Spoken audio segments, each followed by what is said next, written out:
आ गए सब लोग। Good morning sir. Good morning. Sameer, Ankita, good morning sir. Anshika, Anshul, Varsha, Bhavna, Farheen, Farheen Naaz, Kanika, Kumar, Pooja, Prashant, Priyam, Raini. Good morning sir. Good morning, good good morning, morning sir. Good morning. और last में विधि, जोबिया, श्लोक, आप लोग भी। 14 अदर्स शो हो रहे। सो आज स्टार्ट करेंगे Mendelian genetics, Gregor John Mendel के बारे में। हालांकि उनके बारे में जो भी कुछ दिया हुआ है वो आप बुक से भी पढ़ सकते हैं, उसमें कुछ समझाने का तो है नहीं। Gregor John Mendel father of genetics हैं। सिलिशियन विलेज था, पेजेंट ऑफ,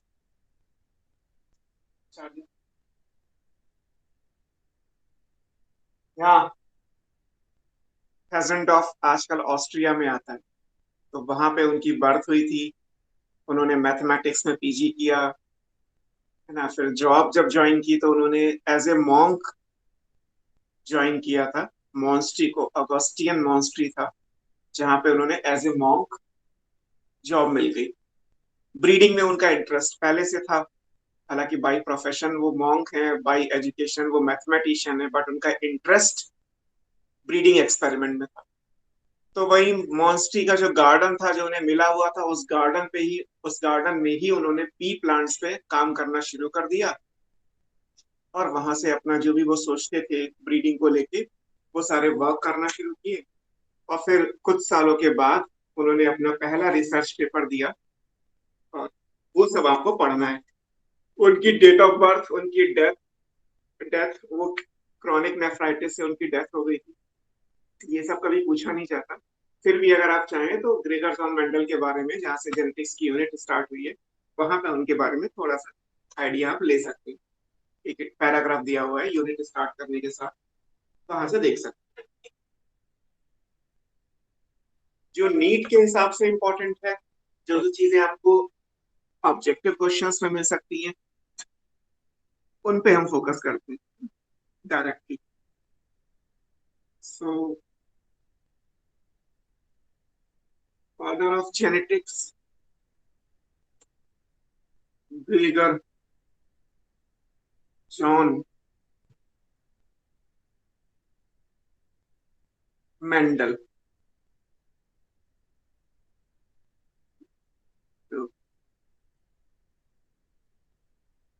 अबाउट हिम आप बुक से देख सकते हैं।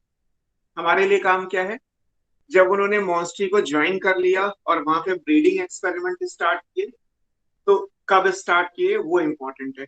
1856, ये ईयर याद रखना है। व्हेन ही गॉट इंटरेस्टेड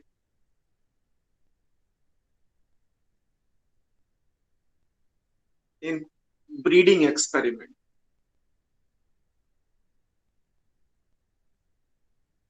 जब उन्होंने ब्रीडिंग एक्सपेरिमेंट में इंटरेस्ट डेवलप किया 1856 से उन्होंने जो है बेसिकली अपना वर्क स्टार्ट कर दिया। किस पे वर्क किया था वो आई थिंक सब लोग जानते हैं, गार्डन पी पे वर्क किया था। लेकिन मैंडल ने गार्डन पी के अलावा दो और इंडिविजुअल पे वर्क किया था। हालांकि फिर भी ज्यादा पॉपुलर हुआ गार्डन पी का, है ना। तो मैं आपकी नॉलेज के हिसाब से लिख रहा हूँ, गार्डन पी पाइजन सटाइवम, इसको तो आप कई बार अभी पढ़ने वाले हो। इसके अलावा इन्होंने जो वर्क किया था, एक और प्लांट था हॉक वीड कहलाता है। और इसके साथ साथ इन्होंने अपना काम हनी बी पे भी किया था। बट फिर भी नाम किसी एक का क्यों आया वो भी हम देखेंगे थोड़ी देर में। But garden pea, hawkweed, honey bee, अगर कोई अच्छा क्वेश्चन मिलेगा। ओके, अंशिका वॉइस ब्रेक हो रही। अगर कोई अच्छा क्वेश्चन होगा तो उसमें ये तीनों नाम दिए होंगे, garden pea, hawkweed, honey B. इन तीनों पे ही मैंडल को अपना एक्सपेरिमेंट, उन्होंने अलग अलग ब्रीडिंग एक्सपेरिमेंट इन तीनों ऑर्गेनिज्म पे कंप्लीट किया। जो एक्सपेरिमेंट थे वो कौन से थे, दैट इज हाइब्रिडाइजेशन, जैसे हम कल डिस्कस कर ही रहे थे। तो जो एक्सपेरिमेंट है वो क्या कहलाते हैं, ब्रीडिंग एक्सपेरिमेंट कौन से, हाइब्रिडाइजेशन। सो जो ब्रीडिंग की गई है, मतलब जो, जैसे हमने कल प्लांट ब्रीडिंग कंप्लीट किया था, तो ब्रीडिंग में जो टेक्निक या जो मेथड यूज किया गया है दैट इज हाइब्रिडाइजेशन। तो इसलिए वो सिंपली हाइब्रिडाइजेशन एक्सपेरिमेंट भी कहलाते हैं। अब ऑलरेडी नीट में 2 साल पहले क्वेश्चन आया था कि मेंडल ने जो अपना वर्क किया था पाइजम पे, पी प्लांट पे, वो किन 7 ईयर की ड्यूरेशन में किया। तो ये भी आपको याद रखना है कि जो एक्सपेरिमेंट है ऑन पी प्लांट, ये उन्होंने किए थे 1856 से स्टार्ट किया था और इसको खत्म किया 1863 में। 7 ईयर्स, 7 सब्सिक्वेंट सीजन। जैसे कल हम डिस्कस कर रहे थे प्लांट ब्रीडिंग में कि मिनिमम 3 ईयर्स तो चाहिए ही होते हैं, इन्होंने तो 7 ईयर्स तक अपना काम किया और लगातार 1856 से शुरू किया और 1863 में जाके उन्होंने अपने एक्सपेरिमेंट को खत्म किया। फिर उस टाइम पे एक्चुअली यही होता था कि जब कोई रिसर्च होती थी, जब कोई एक्सपेरिमेंट होता था, तो एट दैट टाइम आज के हिसाब से नहीं था कि रिसर्च पेपर पब्लिश करना है तो आप जीमेल पे जो है वो फाइल को अपलोड कर दीजिए और इंडिया के बाहर कहीं भी किसी कंट्री में कोई पर्सन बैठा हुआ है वो आपके पेपर को रीड कर लेगा। पहले ऐसा नहीं होता था। पहले कुछ साइंटिफिक सोसाइटीज हुआ करती थी, उनकी ज्यूरी मेंबर्स की मीटिंग होती थी, उस ज्यूरी मेंबर्स के पास जाके आपको पेपर को रीड करना होता था। तो ये ऑस्ट्रिया में जॉब करते थे और जो रीड करने गए थे, ब्रून सिटी का नाम है, ब्रून में जो नेचुरल हिस्ट्री सोसाइटी है उसमें वो रीड करने गए थे। Natural history society one of the most renowned society है जो जेनेटिक्स या प्लांट ब्रीडिंग में डील करती है। तो ब्रून से वो अपना एक्सपेरिमेंट और सारा कि उन्होंने क्या किया, क्या कंक्लूड किया, उसको बताने के लिए वो ब्रून नेचुरल हिस्ट्री सोसाइटी में गए। और ऊपर बस मैंने इतना ही लिखा है बेटा, और वहां जाके अपना पेपर उन्होंने रीड किया। तो एक चीज आपको ये याद रखनी है कि इनके पेपर का टाइटल क्या था। ये है एक्सपेरिमेंट इन प्लांट हाइब्रिडाइजेशन, इस नाम से इनका रिसर्च था, experiments in plant hybridisation.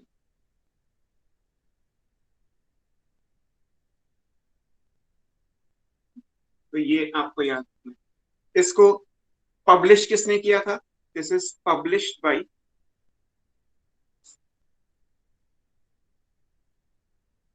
Proceedings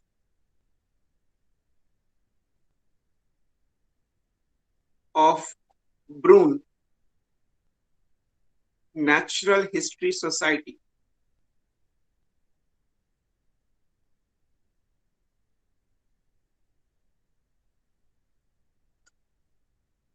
जैसे सोसाइटी में साल भर में जितने भी रिसर्च पेपर आए, लोग मतलब पढ़ने आए, रिसर्च को बताने आए कि अच्छा हमने ये काम किया है, अब इसको अप्रूवल देना है।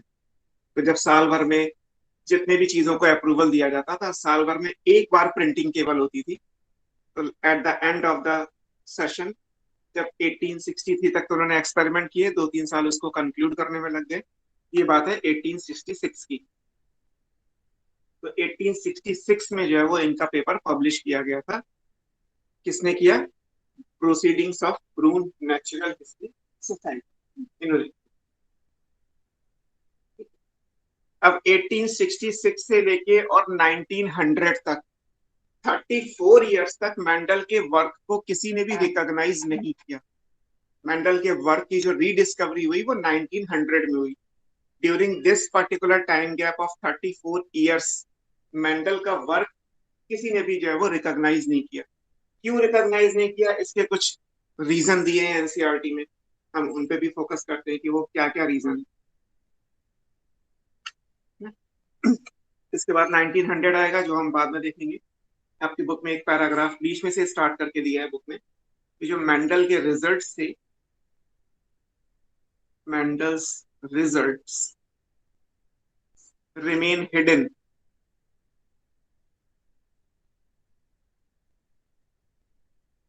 For 34 years. क्यों? ड्यू टू,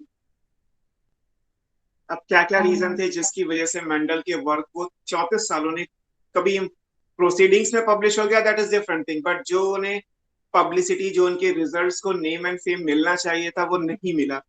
तो 34 सालों तक क्यों नहीं मिला, उस पे आते हैं। सबसे पहला पॉइंट बुक में ये दिया है कि उस टाइम पे कम्युनिकेशन इजी नहीं था। जैसे मैं आपको बता ही रहा हूँ कि एक शहर से दूसरे किसी कंट्री में शहर में जाके पेपर रीड करना है। अब वो पेपर सर्कुलेट कैसे होगा? मान लीजिए जूरी मेंबर ने कहा कि चलो ठीक है, लेकिन ये पूरे वर्ल्ड को पता कैसे चलेगा कि किसी पर्सन ने आके कुछ ऐसा सजेस्ट किया है कि इस तरीके से ब्रीडिंग होती है या इस तरीके से जेनेटिक्स की एस्टेब्लिशमेंट किया गया है? तो पता कैसे चलेगा?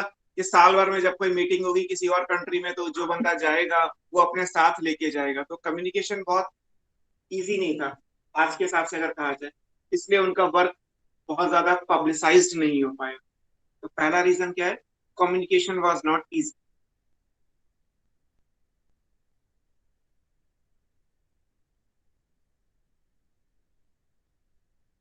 इसलिए इनके काम को बहुत ज्यादा पब्लिसिटी नहीं मिली। मैं शॉर्ट लैंग्वेज में लिख रहा हूँ, अगर आपको सेंटेंस की फॉर्म में रीड करना हो तो आप कैल्विन के मॉड्यूल से कर लीजिएगा। मैंने ही सेंटेंस लिखे हुए हैं तो आपको आइडिया लग जाएगा, जो भी मैंने कहा वहां पे आपको मिल जाएगा।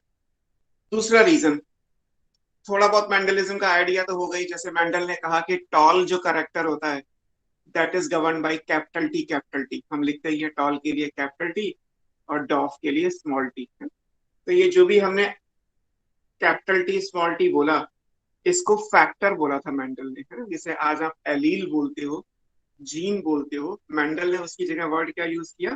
फैक्टर।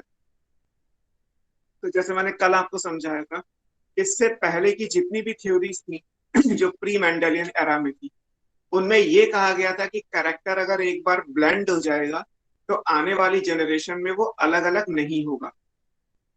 रेड व्हाइट को मिक्स करा के पिंक बना दिया, अब पिंक से रेड और व्हाइट अलग नहीं होगा। ब्लैक और व्हाइट को मिक्स करके ग्रे बना दिया, तो ग्रे में से अब व्हाइट और ब्लैक दोबारा नहीं मिलेंगे। तो मिक्सिंग हो जाएगी तो उन्हें आप सेपरेट नहीं कर सकते। मेंडल ने ये कहा कि उनका जो कॉन्सेप्ट था वो इस चीज पे था कि करेक्टर ब्लेंड नहीं होते, दे कम क्लोज टुगेदर। दो करेक्टर पास पास आ सकते हैं और फिर कुछ टाइम के बाद वो दूर दूर हो जाएंगे, उनमें कोई मिक्सिंग नहीं होगी। कैपिटल टी स्मॉल टी पास पास आए और फिर दोनों आगे जाके अलग हो गए। तो इतने सालों से जो बात कही आ रही है, अचानक से उसको अपोज कोई पर्सन करेगा तो लोग आसानी से बिलीव नहीं करेंगे। तो सेकंड जो इंपॉर्टेंट रीजन है, ये ऑलरेडी एआईपीएमटी का क्वेश्चन है, his factor, his concept of factor.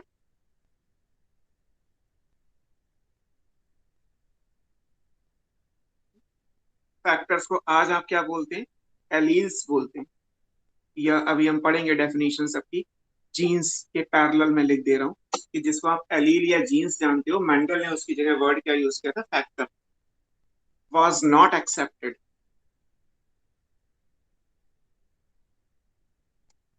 At that time.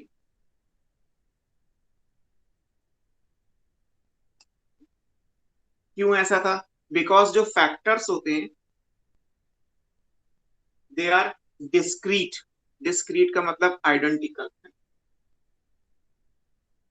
इस तरीके से समझ सकते हो। स्टेबल यूनिट्स ना, ये डिस्क्रीट स्टेबल यूनिट्स है जो कभी ब्लेंड नहीं करती। Which didn't blend, did not blend with each other. जबकि इससे पहले जितने भी कॉन्सेप्ट थे, चाहे मॉइस्ट वेपर थ्योरी हो, चाहे आपने कल पढ़ा था पैन जीन्स का कॉन्सेप्ट था, या जर्म प्लाज्म का कॉन्सेप्ट था, सभी ने मिक्सिंग की बात की थी, ब्लेंडिंग की बात की थी। इन्होंने कहा कि फैक्टर ब्लेंड नहीं करते, इसीलिए इस चीज को उन लोगों ने एक्सेप्ट नहीं किया उस टाइम पे, क्योंकि अभी हम पढ़ेंगे कि इसका कोई फिजिकल प्रूफ भी नहीं दिया गया। तीसरी चीज क्या थी मेंडल के साथ? Mendel by profession mathematician, bye education mathematician थे। अब उन्होंने बायोलॉजिकल कॉन्सेप्ट को एक्सप्लेन करने के लिए हायर कैलकुलेशंस को यूज किया, हायर मैथमेटिकल कैलकुलेशंस को। मैं बायो पढ़ा रहा हूँ, मुझे से अगर कहा जाए कि मैथमेटिक्स, तो मैथमेटिक्स तो मुझे ट्वेल्थ की भी नहीं आती। और अगर मैं आपसे ये कहूँ कि मुझे पीजी लेवल की मैथमेटिक्स कोई समझा रहा है तो कैसे समझ में आई? तो वहां पे भी सेम सिचुएशन थी। मेंडल ने तो कर ली कैलकुलेशन, हायर स्टैटिस्टिकल कैलकुलेशन जो एमएससी स्टैट्स करते हैं उनको सिखाई जाती है, या जो रिसर्च करते हैं किसी भी फील्ड में उनको स्टैट्स सिखाई जाती है। उस स्टैट्स को लगा के अगर आप कोई रिजल्ट को इंटरप्रेट करोगे, किसी रिजल्ट को एक्सप्लेन करोगे, तो लोगों को समझ में ही नहीं आएगा। उस टाइम पे जो ज्यूरी मेंबर्स थे, जो सीनियर साइंटिस्ट थे, उन्हीं को समझ में नहीं आई ये बात कि इतनी हाई कैलकुलेशंस को ब्रीडिंग एक्सपेरिमेंट्स में क्यों लगाया गया। सो थर्ड जो मेजर रीजन था, his approach of using higher statistical calculation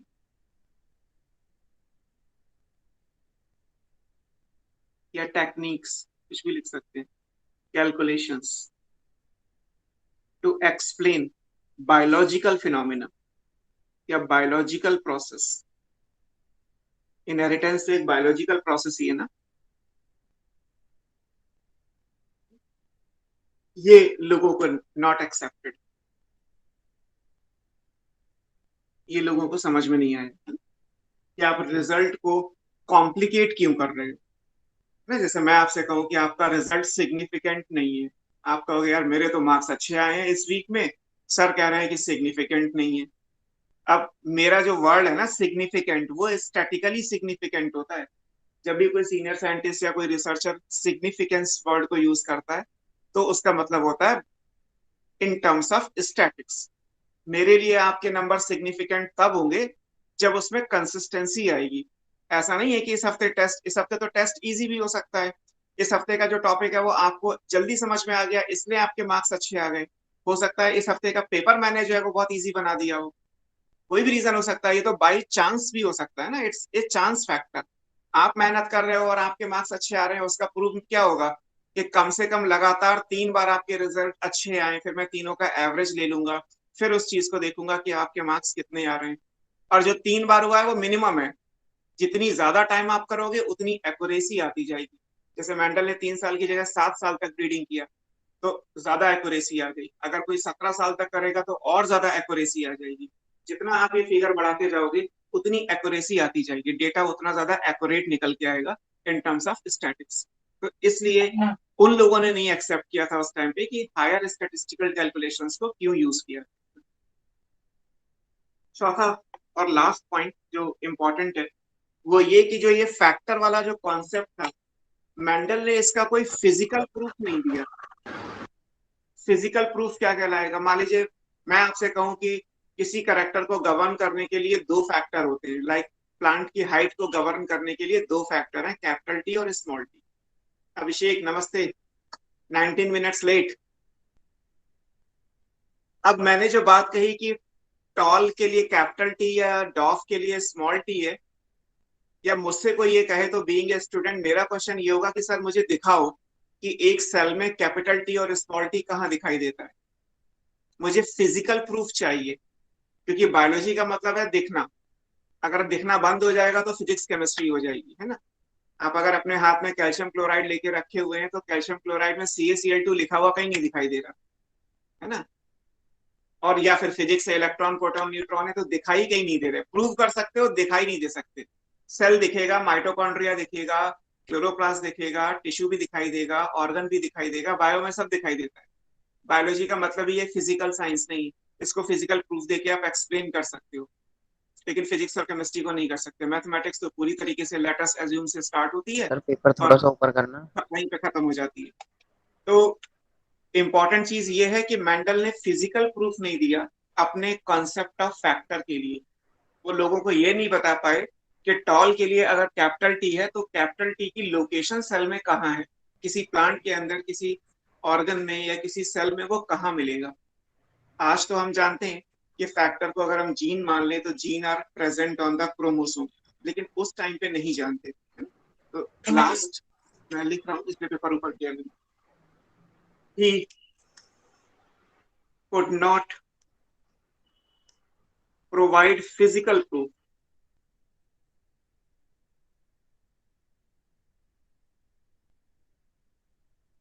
for existence of factors। Factors के एग्जिस्टेंस का फिजिकल प्रूफ मेंडल ने नहीं दिया। So these are the major 4 reason, और भी बहुत सारे रीजन मिल जाएंगे, लेकिन ये इंपॉर्टेंट 4 रीजन है जो ऑलरेडी एनसीईआरटी में गिवन है। तो ये आपको ध्यान में रखना। उसी टाइम पे डार्विन की बुक भी आई थी, द ओरिजिन ऑफ स्पीशीज। अब पूरी दुनिया तो डार्विन को सॉल्व करने में लगी थी कि डार्विन की जो थ्योरी है एवोल्यूशन की वो एक्सेप्ट करें या ना करें। एक ये भी रीजन था कि लोगों ने ध्यान नहीं दिया। अगर आप एक रिसर्च कर रहे हैं और आपसे ज्यादा बड़ी लैंडमार्क रिसर्च मैं कर दूं उस टाइम पे, तो आपकी रिसर्च को कोई फोकस नहीं करेगा। आज तो अलग अलग सब्जेक्ट के हिसाब से सोसाइटीज हैं, पहले ऐसा नहीं था।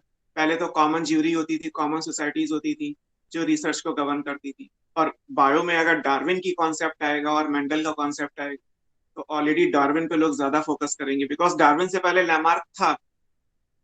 डार्विन ने आए तो उन्होंने लैमार्क को अपोज किया, कुछ अपनी बातें की। और डार्विन का कॉन्सेप्ट आज भी वैलिड है। उस टाइम पे जितने भी साइंटिस्ट थे वो ये सोचते थे कि या तो डार्विन को फेवर किया जाए या डार्विन को अपोज कर दो। अगर डार्विन की थ्योरी को गलत कर दोगे तो आपको कोई ना कोई अपना भी तो कॉन्सेप्ट देना पड़ेगा कि डार्विन इस वजह से गलत है।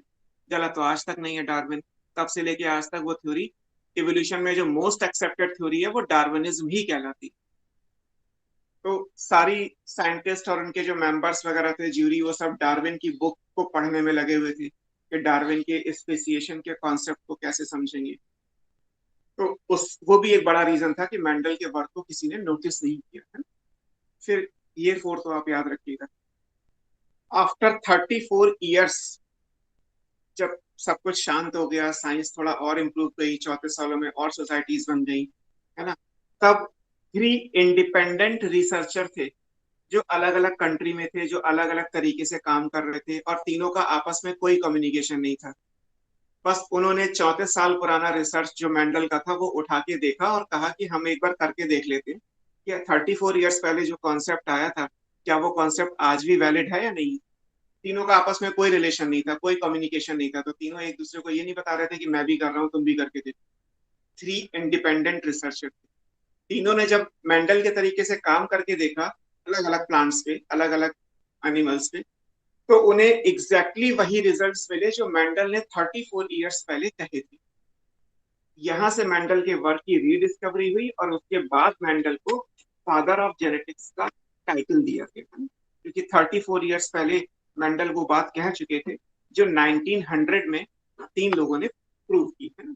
इसको रीडिस्कवरी माना जाता है, रीडिस्कवरी ऑफ मेंडल्स वर्क।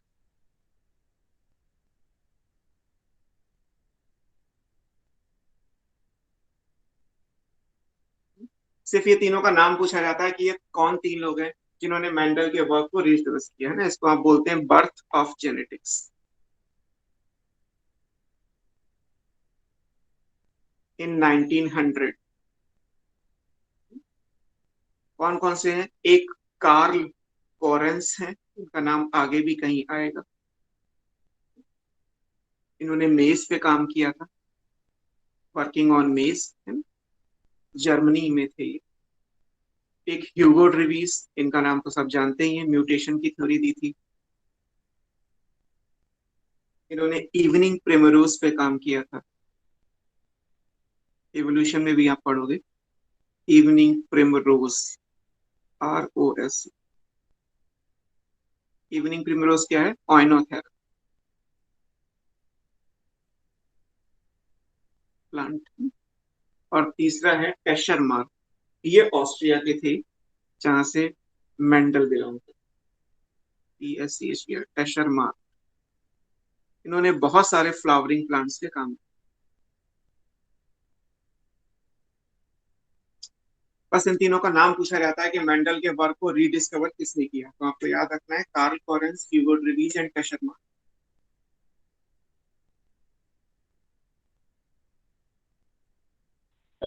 से करना। और ह्यूगो ड्रिवीज ने काम इवनिंग प्रिमरोज पे किया था, चाहे यहाँ याद रख लो चाहे इवोल्यूशन में याद, और ऊपर लिखना है। दोनों जगह दिया हुआ है। नहीं, कुछ नहीं लिखा ऊपर, यहीं से लिखा है बस जो भी लिखा है, रीडिस्कवरी ऑफ मेंडल्स वर्क। अब इन्होंने जब करके देखा तो पता चला कि ये काम हुआ है। वो सारा मेंडल ने जो 34 ईयर्स पहले किया था वो सब कुछ सही है ना, किसी काम में कोई मिस्टेक नहीं है। तो उस पॉइंट ऑफ व्यू से ये बर्थ ऑफ जेनेटिक्स मिल गई। इसके बाद मेंडल के वर्क यूनिवर्सल एक्सेप्टेंस का माना गया है ना। बेटा जस्ट ए मिनट।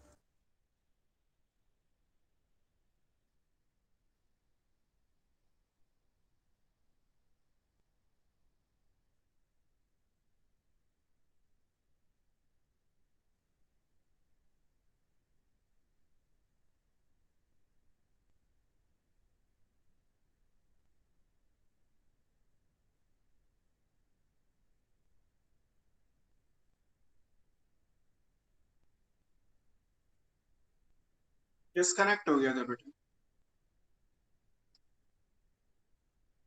इसके बाद मेंडल के वर्क को यूनिवर्सल एक्सेप्टेंस का टाइटल दिया गया। Mendel's work is universally accepted.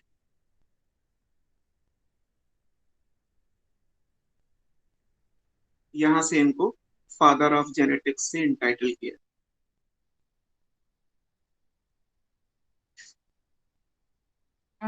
ठीक है। ये अब जब मेंडल के वर्क को यूनिवर्सल एक्सेप्टेंस का मान लिया गया, तो फिर ये बात आ गई कि ऐसा मेंडल ने क्या कर दिया कि किसी भी ऑर्गेनिज्म पे स्टडी करता उस टाइम पे जितने भी साइंटिस्ट ने अलग अलग ऑर्गेनिज्म पे, प्लांट पे भी एनिमल पे भी, जहां जहां इस चीज को करके देखा हर जगह मेंडल के ही रिजल्ट्स फॉलो होते गए। तो अब ये बात आ गई कि मेंडल की सक्सेस, हालांकि 34 ईयर्स के बाद उन्हें वो क्रेडिट मिला जो उन्हें पहले मिलना चाहिए था, बट फिर भी इस सक्सेस के रीजन क्या थे, ऐसा क्या था मेंडल के वर्क में जिसकी वजह से इसको यूनिवर्सली एक्सेप्टेड माना। तो आपकी बुक में फिर एक पैराग्राफ इस चीज के लिए भी दिया है, रीजंस फॉर मेंडल्स सक्सेस।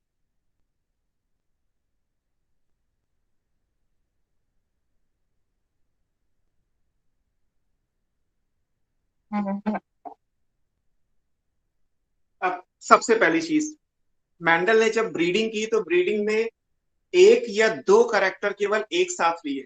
अगर एक बेसिक आइडिया आपको पता है तो मेंडल ने 7 कंट्रास्टिंग करेक्टर्स लिए थे टोटल, लेकिन एक साथ केवल एक लिया या दो लिया। या तो आप मोनो हाइब्रिड क्रॉस पढ़ोगे या फिर डाई हाइब्रिड पढ़ोगे। इसके बाद मेंडल ने कोई ट्राई हाइब्रिड क्रॉस करके नहीं देखा, ट्राई टेट्रा पेंटा हेक्सा हेप्टा ऐसे कोई भी क्रॉस नहीं करके देखा। उन्होंने सिर्फ स्टैटिकली प्रूव कर दिया कि अगर मोनो हाइब्रिड ये है, डाई हाइब्रिड ये है, तो as per mathematics try hybrid का ये रेशियो आएगा, टेट्रा हाइब्रिड का ये रेशियो आएगा। कोई क्रॉस करके उन्होंने प्रूव करके नहीं दिखाया। तो उन्होंने एक या दो करेक्टर ही एट ए टाइम स्टडी किए। जब आप एक बार में, जैसे कहते हैं ना, एक बार में एक काम करोगे तो अच्छे से करोगे, सेम सिचुएशन यहाँ पे भी हुई कि जब आप लिमिटेड करेक्टर को लेकर स्टडी करोगे तो रिजल्ट को इंटरप्रेट करना आसान हो जाएगा, है ना, लोगों को कॉम्प्लिकेशंस नहीं लगेंगे। तो पहला रीजन ये था कि स्टडीड वन और two characters at a time, एक बार में एक या दो, इसीलिए आप मोनो हाइब्रिड क्रॉस पढ़ते हो और डाई हाइब्रिड क्रॉस पढ़ते हो। इन्होंने हर एक एक्सपेरिमेंट का स्टैटिस्टिकल रिकॉर्ड रखा था। जो मैथमेटिकल कैलकुलेशन उन्होंने की थी, उस मैथमेटिकल कैलकुलेशन को ऑन पेपर किया था। उस टाइम पे तो कोई ऐसा कंप्यूटर तो दूर की बात है, कोई कैलकुलेटर भी आई थिंक नहीं था। तो जो भी कैलकुलेशन थी वो अपने आप पेन पेपर को यूज करके की है। तो हर एक चीज का उन्होंने पूरा रिकॉर्ड रखा हुआ है कि maintain statistical record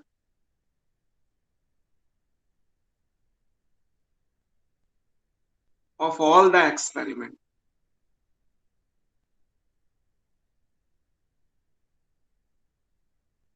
and analyze them, और इन सब की एनालिसिस भी की, सारे स्टैटिकल कैलकुलेशंस को एनालाइज भी किया। थर्ड, जो थर्ड पॉइंट है ये सबसे इंपॉर्टेंट है। इन्होंने क्वांटिटेटिवली एनालाइज किया किसी क्वालिटेटिव करेक्टर को, है ना। क्वांटिटी एंड क्वालिटी दो पैरामीटर होते हैं। अब मान लीजिए कोई एक करेक्टर है, जैसे टॉल अपने आप में एक कैरेक्टर है, डॉर्फ अपने आप में एक कैरेक्टर है। तो ये क्या है, क्वालिटी है कि ये प्लांट की लेंथ ज्यादा है तो tall is the quality, dwarf length कम है, तो डॉर्फ इज द क्वालिटी। तो करेक्टर कैसा हुआ? क्वालिटेटिव करेक्टर हुआ, whether plant height is tall और whether plant height is dwarf. अब इसको प्रूव कैसे करना है? In terms of number, quantity के हिसाब से इसको एनालाइज करना है या इसको प्रूव करना है। जैसे आप जानते होंगे कि मेंडल में जब मोनो हाइब्रिड क्रॉस किया तो F1 में तो सारे टॉल आए थे, F2 में 3:1 आ गया था रेशियो। यानी 1000 प्लांट होंगे तो 750 टॉल होंगे और 250 प्लांट कैसे होंगे? डॉर्फ होंगे। तो 750 और 250 क्या हुआ? Quantity, number. और टॉल एंड डॉर्फ क्या हुआ? Quality, character. तो किसी भी कैरेक्टर की क्वालिटी को मेंडल ने क्वांटिटी से जस्टिफाई किया। अगर क्वांटिटी नहीं लोगे तो जस्टिफिकेशन नहीं आएगा, सिग्निफिकेंस नहीं आएगा। स्टैट्स में अगर नंबर नहीं है आपके पास तो कुछ नहीं आएगा। जैसे मान लीजिए मैं एक बच्चे को पढ़ाऊं और मैं ये कहूं कि मैं अच्छा पढ़ाता हूं, तो क्या फायदा, है ना? बच्चा अच्छा है या मैं अच्छा पढ़ाता हूँ, इस बात को, ये मेरा अच्छा पढ़ाना क्या है? मेरी क्वालिटी है। बट इस बात को प्रूव कैसे करना है? क्वांटिटी से। वो कैसे प्रूव होगा? जब मैं 100 बच्चों को पढ़ाऊंगा और उसमें से कहूंगा कि 90 को मैंने सिलेक्शन दे दिया, तो 90% मेरा रिजल्ट हो गया। तो that is the quality of my teaching. और जिसको मैंने प्रूव कैसे किया? इन टर्म्स ऑफ नंबर, क्वांटिटी के हिसाब से प्रूव किया। तो ये चीज इंपॉर्टेंट होती है कि आप जब स्टैट्स लगाते, कहते हैं ना कि डेटा के हिसाब से, डेटा के हिसाब से तो इंडिया में गरीब नहीं ही रहते, डेटा के हिसाब से तो चाहे वो गरीबी हट गई, लोगों को रोजगार भी मिल गया।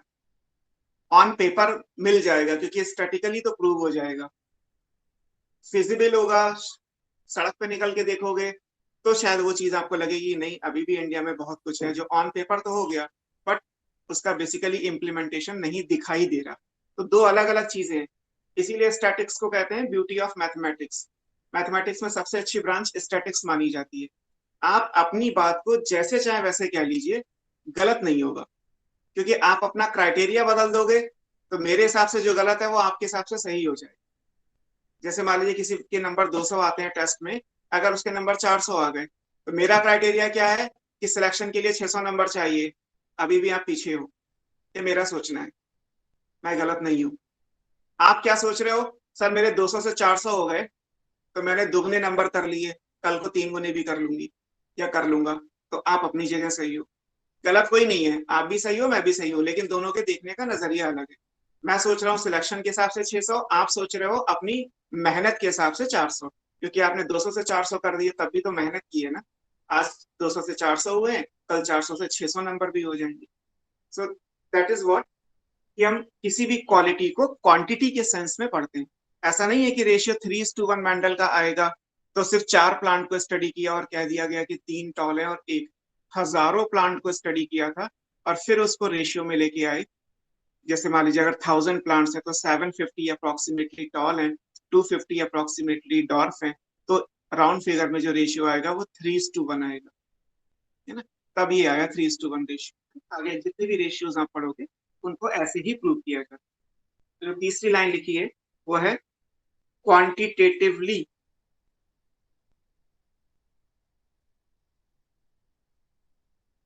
Analysed the inheritance of qualitative character.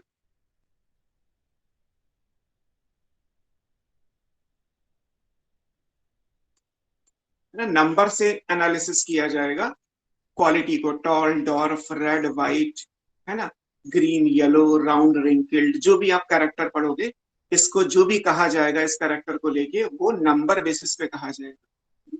तो ये पॉइंट इसलिए सबसे इंपॉर्टेंट है। फिर जब मैंने कल परसों आपको प्लान ब्रीडिंग पढ़ाया था तब भी यही समझाया था कि हम जब कोई काम करते हैं तो कोशिश ये करते हैं कि हम जहां से काम स्टार्ट कर रहे हैं वो 100% हो, सो दैट आगे के रिजल्ट को इंटरप्रेट करना आसान हो जाएगा, है ना। हमने हर चीज को सेल्फ पॉलिनेशन करके प्योर लाइन बनाया। आपने जब selection of plant breeding program में, तब भी मैंने यही कहा था कि अगर नेचर में सेल्फ पॉलिनेटेड है बहुत अच्छी बात है, नहीं है और पॉसिबल है तो हम उसको प्योर लाइन या सेल्फ पॉलिनेट करेंगे, सो दैट पेरेंट्स 100% उस करेक्टर को कैरी करें। अब मेंडल ने जिस प्लांट को चूज किया, पी प्लांट, वो नेचर में खुद ही सेल्फ पॉलिनेटेड होता है। तो इसलिए मेंडल को अपने रिजल्ट को इंटरप्रेट करना, उसे एक्सप्लेन करना, उसे एनालाइज करना ज्यादा आसान हो गया। नेक्स्ट पॉइंट क्या है, ही सिलेक्टेड प्योर, प्योर को आप बोलते हैं ट्रू ब्रीडिंग वैरायटीज, जिनको हमने पिछले चैप्टर में प्योर लाइन बोला था, ऑफ टी प्लांट। तो टी प्लांट की इन्होंने ट्रू ब्रीडिंग वैरायटीज यूज की थी। फिर किसी भी कैरेक्टर को स्टडी करने किया गया था 3 से 4 जनरेशन को, जैसे टोटल 7 जनरेशन ली, 7 साल उन्होंने ब्रीडिंग एक्सपेरिमेंट की। तो ये भी इंपॉर्टेंट है कि उन्होंने कैरेक्टर को 3 से 4, मिनिमम 3 लेना ही लेना है। 2 में स्टैट्स नहीं लगती, कम से कम 3 में लगती है ना। एवरेज निकालना हो तो 2 का नहीं निकाला जाता, कम से कम 3 का एवरेज निकाला जाएगा, फिर कोई बात नहीं है। तो दैट्स वाई ही स्टडीड, ये स्टैटिक्स के बेसिक रूल हैं जो हम बायो में अप्लाई कर रहे हैं या उन्होंने पहली बार अप्लाई किए। He studied the characters for 3 to 4 generations। और आजकल ये इतना ज्यादा पॉपुलर है कि बिना स्टैटिक्स के कोई बात ही नहीं होती है ना। कहते हैं हर चीज का डेटा दिखाओ, तो डेटा का मतलब है स्टैटिस्टिकल डेटा, है ना। पूरा एक स्टैटिस्टिकल इंस्टीट्यूट है पूरे इंडिया में जो गवर्नमेंट की पॉलिसीज का एग्जीक्यूशन कैलकुलेट करता है कि गवर्नमेंट की पॉलिसीज वर्क कर रही है नहीं कर रही, ह्यूमन पॉपुलेशन कम हो रही है ज्यादा हो रही है, इस बात के लिए भी स्टैटिस्टिक्स लगाई जाती है। और एक गवर्नमेंट का पूरा ऑर्गेनाइजेशन है जो ये सारी कैलकुलेशन करता है। ऐसे एग्रीकल्चर में जितने भी एक्सपेरिमेंट होते हैं उनको एनालाइज करने के लिए IRI के पास एक अपना पूरा इंस्टीट्यूट है जिसमें केवल स्टैट्स ही लगाई जाती है और कुछ नहीं किया, क्योंकि हर एक बात का प्रूफ मैथमेटिक्स के से आएगा, मींस स्टैटिक्स से आएगा। ये इसलिए नेक्स्ट पॉइंट क्या है, इसको समझिए, रीजन फॉर सक्सेस। आगे हम रेसिप्रोकल क्रॉस पढ़ने वाले हैं। रेसिप्रोकल क्रॉस करने का मतलब होता है उल्टा करना, है ना। क्रॉस को उल्टा कर दीजिए तो रेसिप्रोकल क्रॉस का। तो अभी तो मैं लिख दे रहा हूँ, थोड़ी देर में हम पहुंच जाएंगे। ही performed reciprocal crosses. Reciprocal cross क्या होते हैं अभी देखते हैं। इससे होगा क्या, and so raised a large number of progeny. इससे नंबर ज्यादा हो जाएगा, और नंबर ज्यादा हो जाएगा तो रिजल्ट एक्यूरेट हो जाएगा। जितना ज्यादा नंबर होगा रिजल्ट उतना ज्यादा एक्यूरेट है। अब ये रेसिप्रोकल क्रॉस का क्या केस है। रेसिप्रोकल क्रॉस को आप ऐसे समझ सकते हो कि मान लीजिए एक क्रॉस किया गया जिसमें टॉल वाला जो कैरेक्टर है वो मेल के पास है और जो डॉर्फ वाला है वो फीमेल के पास है। ऐसे समझ लीजिए, लाइक एक एक्सपेरिमेंट है, आपने तो हमेशा यही पढ़ा है कि टॉल और डॉर्फ को क्रॉस कराएंगे तो टॉल मिलेगा। तो अभी हमने माना कि टॉल करेक्टर मेल के पास है, डॉर्फ फीमेल के पास है ना। आपने यहाँ पे कराया और आपको मान लीजिए यहाँ पे 100 प्लांट्स मिल गए। अब क्या करना है, अब हम टॉल एंड डॉर्फ का फिर से क्रॉस करा रहे हैं बट सेक्स को रिवर्स कर देना है। अब टॉल वाला करेक्टर किसके पास है, फीमेल के पास है, और डॉर्फ वाला किसके पास है, मेल के पास है। F1 में तो फिर टॉल ही आएगा, अगेन आपको 100 मिल गए। ये कहलाते हैं रेसिप्रोकल क्रॉस की अगर सेक्सेस को रिवर्स कर दिया जाए। मेंडल ने ये कहा था कि F1 में डोमिनेंट करेक्टर आएगा, मेंडल ने कहीं ये नहीं कहा कि वो करेक्टर आएगा जो मेल के पास होगा या वो करेक्टर आएगा जो फीमेल के पास होगा। यहाँ पे सेक्स से कोई मतलब ही नहीं है, यहाँ पे मतलब सिर्फ इस बात से है कि डोमिनेंट करेक्टर F1 में आता है। टॉल डोमिनेंट है, चाहे मेल के पास ले लो या फीमेल के पास ले लो, है ना। इस तरीके से चाहे आप कान इधर से पकड़ो चाहे इधर से पकड़ो, बात एक ही है, F1 में सेम आए। लेकिन हुआ क्या, नंबर तो 200 हो गया ना। कहने को तो यही हो जाएगा कि मैंने 200 इंडिविजुअल या 200 प्रोजेनी पे काम किया है, जबकि अगर वो ये ना करते तो केवल 100 प्रोजेनी होती। अब मैथमेटिक्स में जितना बड़ा फिगर उतनी ज्यादा एक्यूरेसी, सो दैट्स वाई उन्होंने हर चीज का रेसिप्रोकल क्रॉस कर दिया। जितना ज्यादा रेसिप्रोकल क्रॉस करेंगे उतना प्रोजेनी का नंबर बढ़ता जाएगा, अकॉर्डिंगली स्टैट्स में एक्यूरेसी आती जाएगी। इसीलिए उन्होंने रेसिप्रोकल क्रॉस किया।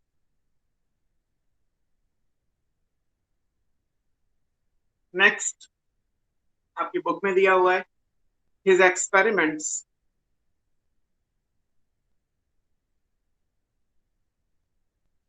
had a large sampling size, जैसे मैंने बोला नंबर, लार्ज सैम्पलिंग साइज कितना था, लगभग 6000 प्लांट थे इनके पास। और जब सैम्पलिंग साइज ज्यादा होगा तो इसका रिजल्ट क्या होगा, डेटा में एक्यूरेसी आएगी, ग्रेटर क्रेडिबिलिटी।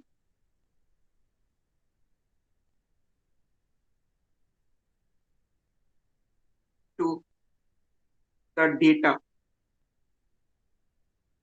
ही कलेक्टेड, जो भी उन्होंने डेटा कलेक्ट किया उसकी क्रेडिबिलिटी, उसकी रिलायबिलिटी ज्यादा है ना। जैसे मैंने कहा कि अगर मैं दो बच्चों को पढ़ाऊं और दोनों सिलेक्ट हो गए तो रिजल्ट 100%।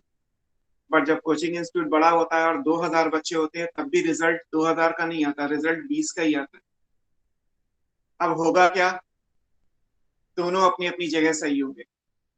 100% रिजल्ट भी आया था और 2000 में से केवल 20 बच्चों का सिलेक्शन हुआ तो 1% रिजल्ट हुआ, है ना। इंस्टीट्यूट जब बड़ा हो जाता है तो वो कभी भी परसेंट नहीं दिखाएगा, क्योंकि परसेंट दिखाने से उसका लॉस हो जाएगा। वो हमेशा नंबर दिखाएगा। वो ये कहेगा कि मेरे में हमारे यहाँ 10,000 बच्चे नीट में सिलेक्ट हुए। वो ये नहीं कहेगा कि हमारे यहाँ 10 लाख पढ़ते थे उसमें से 10,000 सिलेक्ट हुए, क्योंकि अगर ऐसा कहेगा तो एक सिंपल नॉलेज के हिसाब से लोग कैलकुलेट कर लेंगे कि यार 10 लाख में से 10,000 ही सिलेक्ट हुए तो 1% रिजल्ट हुआ। और जिसके पास बच्चे कम होंगे वो नंबर नहीं बताएगा। कोई इंस्टीट्यूट नया है उसके पास केवल 15 बच्चे ही हैं, वो ये नहीं कहेगा कि 15 का सिलेक्शन हुआ, क्योंकि पेपर में तो एक तरफ लिखा होगा 10,000 बच्चों का सिलेक्शन किया किसी इंस्टीट्यूट ने, एक तरफ लिखा होगा 15 बच्चों का सिलेक्शन हुआ। तो आप खुद ही जाओगे यार 10,000 वाले के पास, वो क्या कहेगा, कम नंबर वाला, वो कहेगा कि मेरा रिजल्ट 100% है। 15 में से 15 नीट में चले गए, या 15 में से मान लीजिए 14 भी चले गए तो 90% से भी ज्यादा रिजल्ट हो। सही दोनों है, क्या सामने वाले को दिखाया जा रहा है ये मैटर करता है। एक जगह परसेंटेज और एक जगह नंबर। तो that is the statics. Statics में इसीलिए डेटा इंपॉर्टेंट होता है कि आप डेटा को जैसे चाहे वैसे इंटरप्रेट कर लीजिए। अगर एक बिलियनियर है और अगर एक पुअर पर्सन है तो एक के पास मान लीजिए लाखों रुपए हैं और एक के पास केवल 100 रुपए हैं। अब सरकार क्या करती है, वो कहती है कि एवरेज निकाल देते हैं। एवरेज निकाल दोगे तो क्या होगा, जो रिक्शे वाला है वो भी जो है वो हाफ बिलियनियर बन जाएगा ऑन पेपर। एक्चुअली उसके पास तो 100 ही रुपए हैं, बट ऑन पेपर वो हाफ बिलियनियर। तो ये स्टैटिक्स का रूल इसीलिए आता है कि हर चीज को स्टैटिकली इसलिए प्रूव करते हैं क्योंकि अपनी बात को आप जैसे चाहे वैसे कह नहीं। इसीलिए यहाँ पे भी था कि मेंडल ने ज्यादा प्लांट लोगे, और ज्यादा प्लांट में जब कहा जाएगा कि 3:1 रेशियो आ रहा है तो लोग जब भी मानेंगे इस बात को ज्यादा अच्छे से मानेंगे। अगर 4 प्लांट लिए होते और कहा जाता 3:1 रेशियो आया तो उसकी क्रेडिबिलिटी नहीं होती, वो तो चांस फैक्टर भी हो सकता। और लास्ट में नो डाउट इनका लक था, ही वॉज लकी। ये हम भी आगे पढ़ेंगे, एनसीईआरटी में गिवन है। ये लकी किस सेंस में, लकी इस सेंस में कि in selecting traits,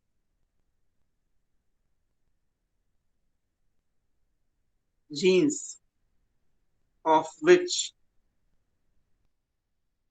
did not interact,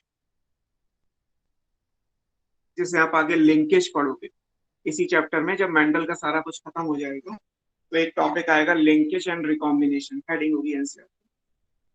तो एक क्वेश्चन वहां पे आता है कि मेंडल ने लिंकेज को क्यों नहीं रिपोर्ट किया। मेंडल ने भी तो वही काम किया ना जो आगे सुटन एंड बोवेरी या टीएच मॉर्गन का नाम इसी चैप्टर में आएगा। तो मेंडल ने लिंकेज को क्यों रिपोर्ट नहीं किया, तो उसमें मेंडल का लक काम कर गया। ऐसा नहीं है कि पी के प्लांट में लिंकेज नहीं होता, लेकिन मेंडल ने जो करेक्टर चूज किए इत्तेफाक से उनके बीच में लिंकेज नहीं होता, वो लक उनका काम कर गया। क्योंकि अगर लिंकेज आ जाता तो जो रेशियो आप पढ़ते हैं F1 F2 जनरेशन के, फिर वो वैसे नहीं आते, तो वो अपनी ही बात को खुद ही काट देते, अपने ही रिजल्ट को खुद ही गलत साबित कर देते। इसमें वो लकी थे, तो इतनी मेहनत भी की थी तो उनका लक भी काम कर गया। ये सब मेंडल के रीजन के सक्सेस, इसकी वजह से ये मेंडल ने किस प्लांट पे काम किया था, कितने कैरेक्टर्स लिए थे, वहां पे आते हैं। मेंडल का जो एक्सपेरिमेंटल प्लांट है, मेंडल्स एक्सपेरिमेंट प्लांट मटेरियल,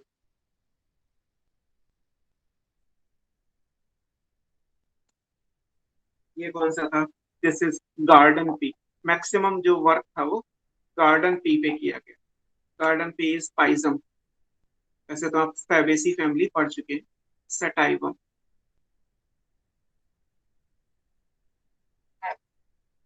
पूछ लिया जाता है कि पी के प्लांट में ऐसे कौन से रीजन थे जिसकी वजह से मेंडल ने इसको चूज कर लिया।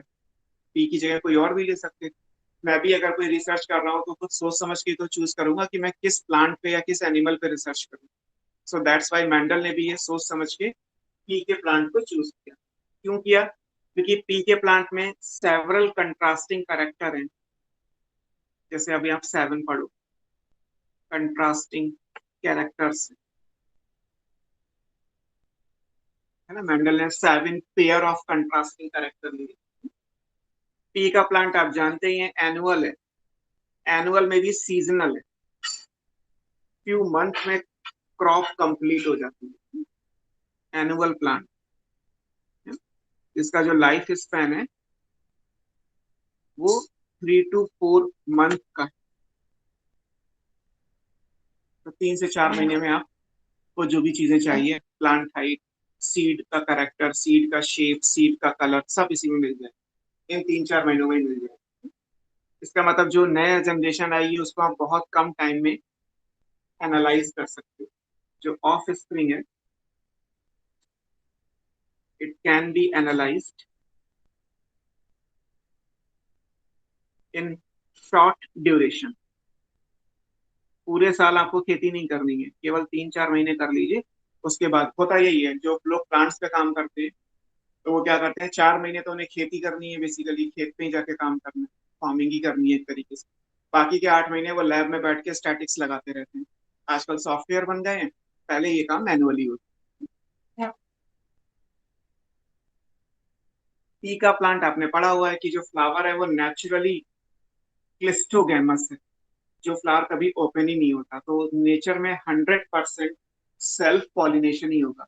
तो प्लांट जो बने बनाए हैं, जो नेचर ने खुद बना दिए, those are homozygous, those are always pure line, those are always 100% pure for the character. Tall का मतलब है 100% टॉल, उसमें कोई डॉफ तो नहीं आएगा। और टॉल का कोई सेंटीमीटर में पैरामीटर नहीं है, मीटर में। टॉल का मतलब होता है एक सर्टेन हाइट से ज्यादा। जैसे अगर हमारे लिए भी कहा जाए कि ह्यूमन की हाइट में कहा जाए कि ये टॉल है, तो टॉल का मतलब क्या है? ह्यूमन मेल के लिए बोला जाता है कि 5.8 से ज्यादा अगर हाइट है तो पर्सन टॉल हो जाएगा, चाहे वो 5.9 हो, 10 हो जाए, 12 हो जाए, 6 हो जाए, 6.2 हो जाए, 6.5 हो जाए, लाइक दिस। तो एक सर्टन पैरामीटर से ज्यादा हाइट है तो टॉल हो गया इंडिविजुअल। ऐसे डॉफ में अगर 4 फीट से नीचे है तो वो डॉफ कहलाएगा, अब चाहे वो 2 फीट का हो या 3.8 फीट का हो। तो ये भी इंपॉर्टेंट है कि जो कैरेक्टर्स हैं वो कैरेक्टर्स जेनेटिकली प्योर हैं। जैसे हम ऑलरेडी बना रहे थे प्लांट ब्रीडिंग में, पी के प्लांट में वो बाय नेचर है ना। पी के प्लांट में क्या है? This is naturally self pollinated.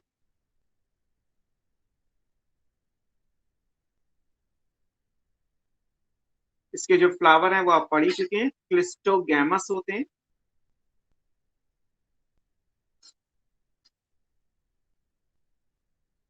और अगर ऐसा होगा तो प्लांट्स कैसे हो गए? Plants are pure lines. Pure line को अभी हम पढ़ेंगे होमोजाइगस। होमोजाइगस का मतलब होता है pure line, 100% pure for the character.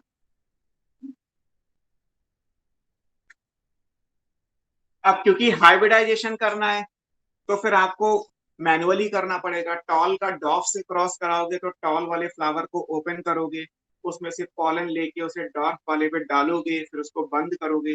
Sexual reproduction में आपने इमैस्कुलेशन एंड बैगिंग पढ़ा था। तो मेंडल ने इमैस्कुलेशन और बैगिंग को यूज करके ये सारा काम किया था, and this is called artificial hybridization या क्रॉस पॉलिनेशन। तो मेंडल ने मैनुअली क्रॉस किया, नेचर में तो सेल्फ पॉलिनेशन होता, लेकिन मेंडल ने ये काम किया तो क्रॉस पॉलिनेशन। तो यहाँ पे ये भी बात है कि cross pollination is artificially possible. हम अगर करना चाहें तो क्रॉस पॉलिनेशन कर सकते हैं।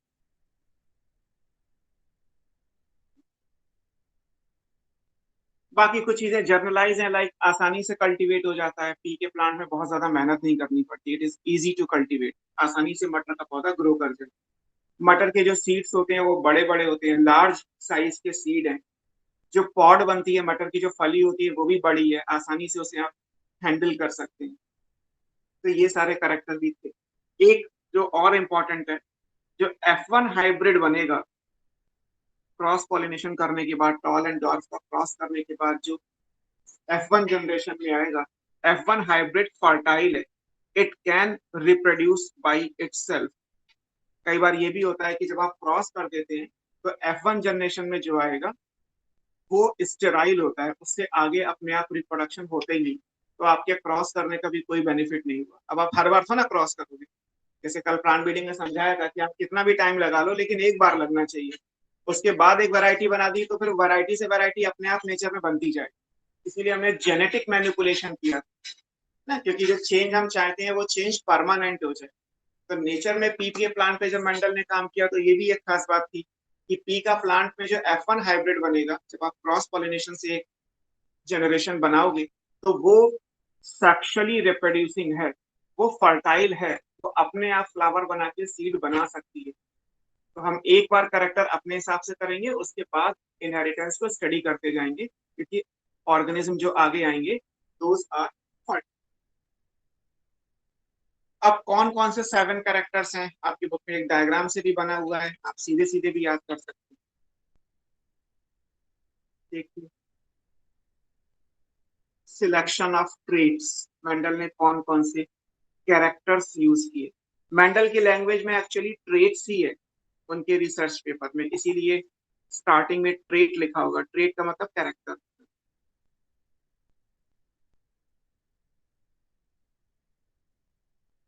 अब यहां से पूछा जाता है कि how many pair of contrasting character are selected by Mendel. क्या आंसर आएगा?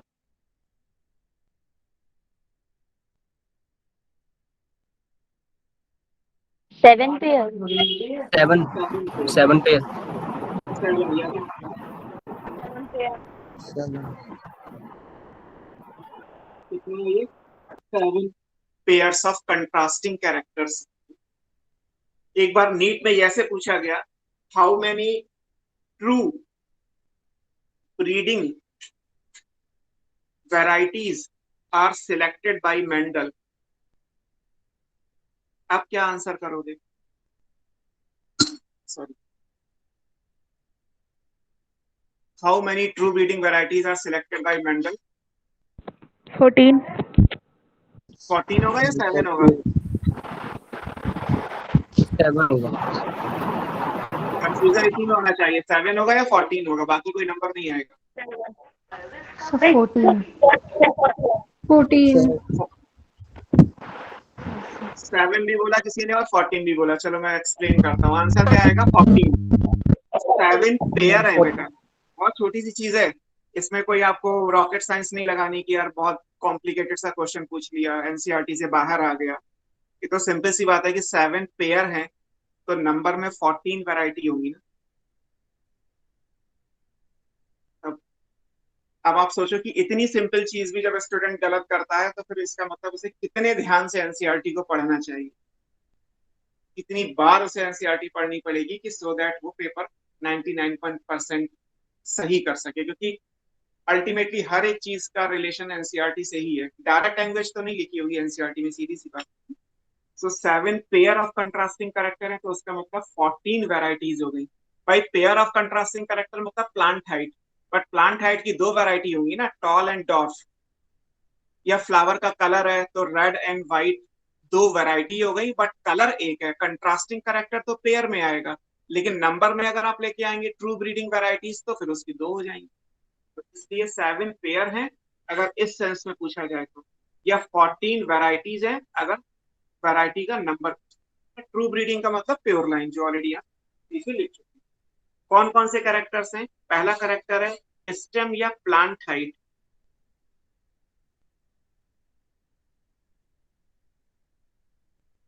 मैं पहले आपको अपने तरीके से लिख देता हूँ, फिर आप इसको समझिए।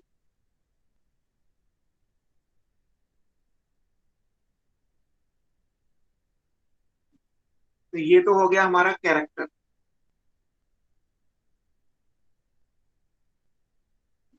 मैं फिलहाल के लिए लिख दे रहा हूँ कि इसमें से डोमिनेंट कैरेक्टर क्या है, अभी डिफाइन कर, डोमिनेंट और रिसेसिव कैसे डिफाइन करेंगे, बट फिर भी डोमिनेंट और रिसेसिव कैरेक्टर क्या क्या है वो आप यहाँ से देख सकते हैं। डोमिनेंट कैरेक्टर क्या होता है सब जानते ही हैं, टॉल, और रिसेसिव क्या है, डॉफ। टॉल को आप लिखते हैं कैपिटल टी एंड डॉफ को स्मॉल टी स्मॉल टी। ये पहला कैरेक्टर हो वॉल्यूम गया। कम हो गई आपकी।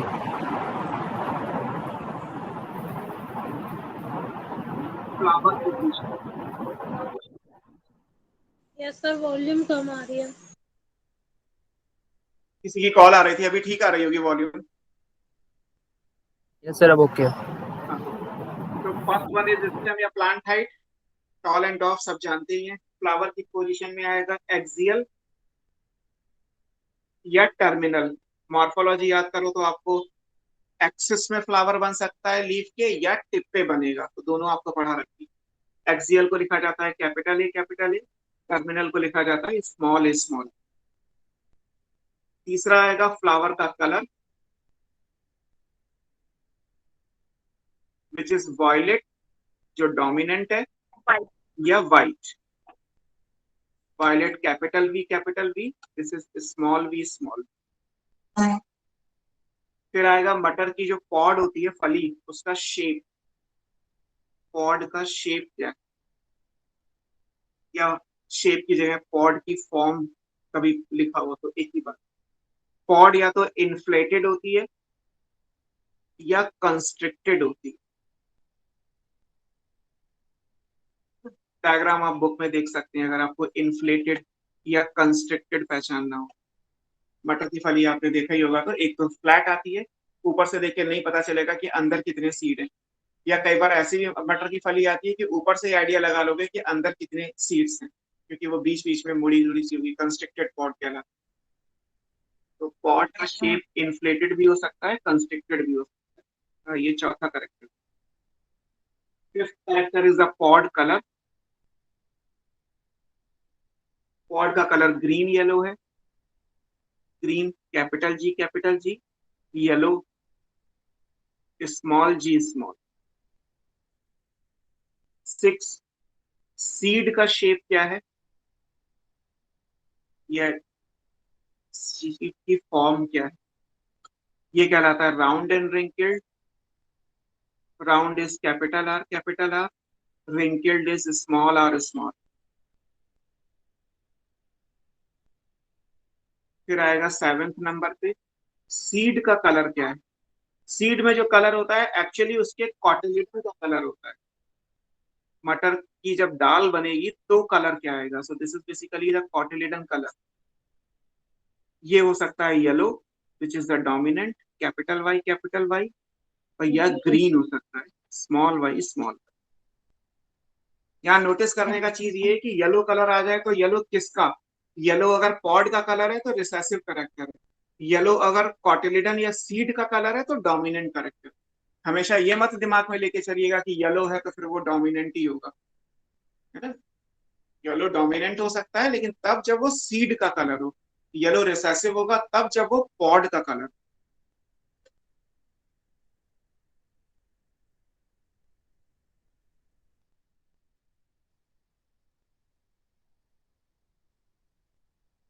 क्लियर। Yes sir. अब एक क्वेश्चन आता है, मेंडल ने जब पाइजम पे वर्क किया तो पाइजम का जो क्रोमोसोम नंबर है वो है 2n इजिकल टू 14।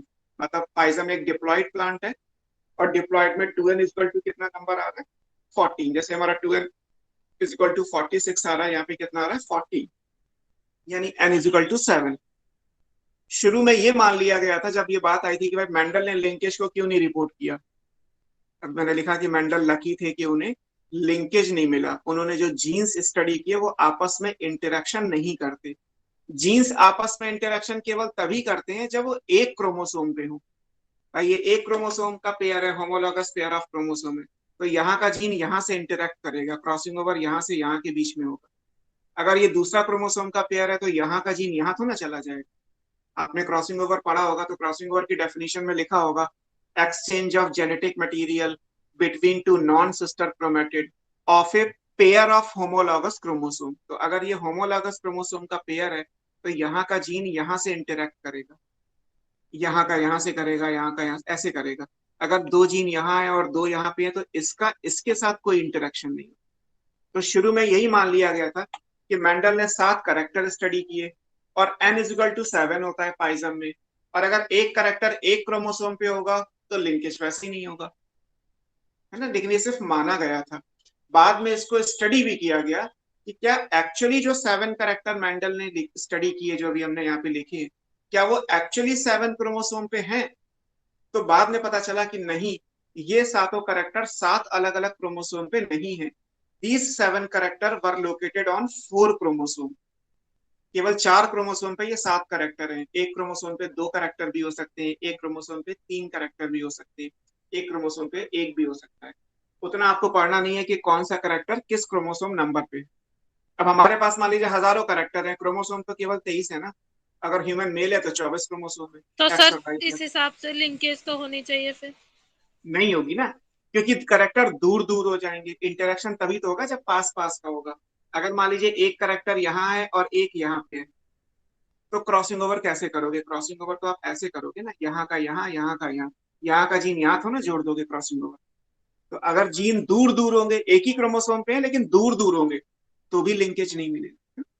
तो मेंडल इसी में तो लकी हो गए कि उन्होंने जो भी कुछ किया उसमें इत्तेफाक से अगर 2 करेक्टर एक क्रोमोसोम पे हैं भी, तो भी वो इतने दूर दूर है कि उनके बीच में लिंकेज नहीं हो सकता, है ना।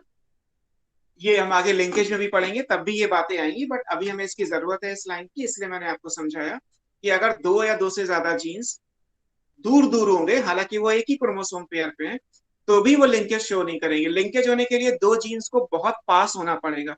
जितने पास होंगे उतना स्ट्रॉन्ग लिंकेज होगा, है ना। अगर 2 फ्रेंड्स हैं तो 2 फ्रेंड्स अगर सुबह से शाम तक 24 घंटे जितने क्लोज में रहेंगे उतनी ज्यादा स्ट्रॉन्ग फ्रेंडशिप हो। और ये ऑब्वियस सी बात है कि कोई बैंगलोर बैठा है, कोई दिल्ली बैठा है, आप इंटरनेट के थ्रू या फोन के थ्रू कितनी चैटिंग कर लोगे। 24 घंटे में 6 घंटे भी कर लोगे तो बहुत है। तो यानी कि इंटरेक्शन 18 घंटे के लिए नहीं हुआ, केवल 6 घंटे के लिए हुआ।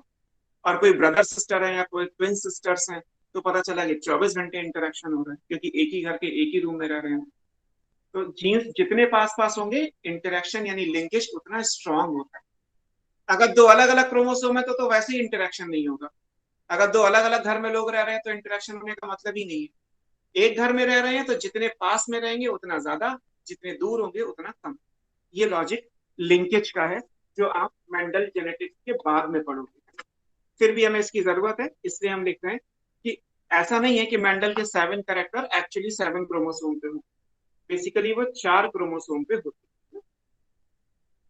और ये किसने डिस्कवर किया था, इन साइंटिस्ट का नाम भी याद रखना है। Genes for all the 7 pairs of contrasting character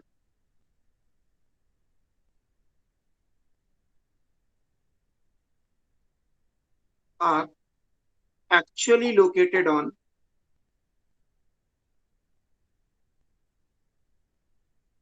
only 4 chromosome.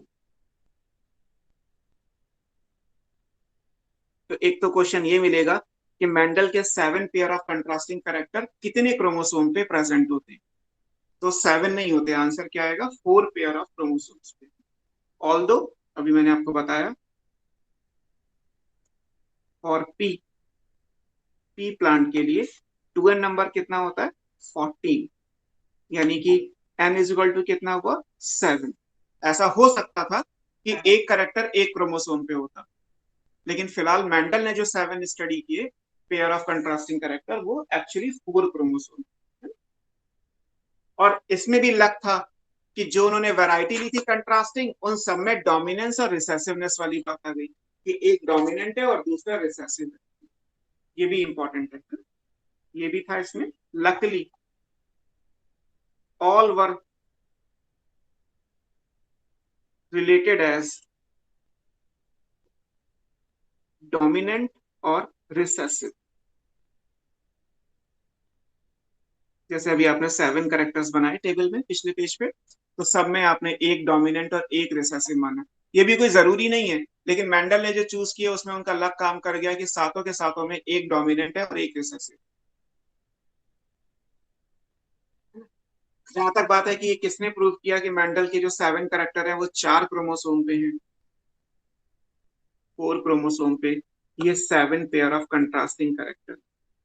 इस बात को प्रूव किया था एफ ब्लिक्स ने। ये साइंटिस्ट हैं जिन्होंने इस बात को प्रूव किया कि 7 character were actually located on 4 pair of homologous groups. तो ये मेंडल के बारे में जो स्टार्टिंग में जहां से आपकी बुक में दिया है मेंडल्स लॉ ऑफ इनहेरिटेंस, वहां पे ये सारी बातें कह रखी है ना, आगे पीछे करके सब दिया है। इसीलिए मैंने उसको अलग अलग हेडिंग्स में आपको समझा दिया कि किससे हमें कितनी चीजें लेनी है। अब जेनेटिक्स स्टार्ट करने से पहले, प्रॉपर लॉस पढ़ने से पहले आपको कुछ बेसिक टर्म्स और उनके मीनिंग पढ़ने हैं, जेनेटिक टर्मिनोलॉजी। बुक में आप देखोगे तो बोल्ड कर करके बीच में पैराग्राफ में हर चीज को एक्सप्लेन किया गया है ना। शुरू में जेनेटिक्स के जो 3-4 पेज है इस चैप्टर के, वो बड़े कंफ्यूजिंग से है, कहाँ पे कौन सी बात लिखी है, कहाँ तक एप्लीकेबल है, वो समझ में ही नहीं आती। इसीलिए ये सारी हेडिंग्स मैंने अपने हिसाब से आपको बना के दी। हम पहले जेनेटिक टर्मिनोलॉजी पे चढ़ते हैं कि हर एक बात का मीनिंग क्या है, होमोजाइगस क्या होता है, डोमिनेंस रिसेसिवनेस क्या है, फैक्टर क्या है, एलील क्या है, जीन क्या है, क्रोमोसोम क्या है, इन सबको समझना भी जरूरी है। तो इन सब पे बात आती है, हम इसको ऐसे पढ़ेंगे, जेनेटिक टर्मिनोलॉजी। जेनेटिक्स में जो नॉर्मल टर्म्स यूज करते हैं इस पूरे चैप्टर में, not only in Mendel genetics, Mendel के बाद भी जो आप पढ़ोगे उस सब में भी जो टर्म्स यूज होंगे वो सब एक साथ देखें। सबसे पहला जो टर्म आता है जो मेंडल ने दिया था, फैक्टर। फैक्टर किसने दिया था? मेंडल।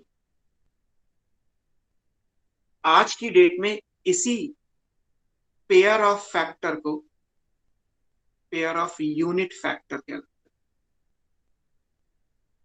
इसको हम क्या बोलते हैं? This is called gene. तो जिसको आप मेंडल ने फैक्टर बोला था, उसी का अगर पेयर बना दिया जाए तो आजकल वो क्या कहलाता है? जीन कहलाता है। पहले बात करते हैं कि मेंडेलियन फैक्टर की डेफिनेशन क्या है। मेंडेलियन फैक्टर का मतलब है it's a unit of inheritance.